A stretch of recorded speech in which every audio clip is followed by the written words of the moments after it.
ও, কে তুমি? সিনা। সিনার চুল কোথায় গেল? ল্যাড়া। আমি তো চিনতেই পারছি না তোমাকে। হ্যাঁ। তোমার চুলগুলো কোথায় দিয়ে আসলা?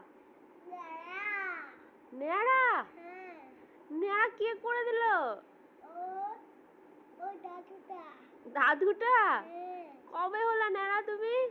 পরে। পরে? হ্যাঁ। আর তোমার হাতে ওটা কি? ফোন। কই দেখাও দেখাও। এই দেখো। কে কিনে দিয়েছে তোমাকে? আপা। তাই? হ্যাঁ। ভালো ফোনটা? হ্যাঁ। আমাকে একটু দেবে? হুম। কই দেখি। এই দেখো। ভালো করে দেখো, সামনেটা দেখি। সামনেটা, ফোনের সামনেটা দেখি। বাহ, কি সুন্দর তো। হুম। তুমি তো হ্যালো করতে পারবা।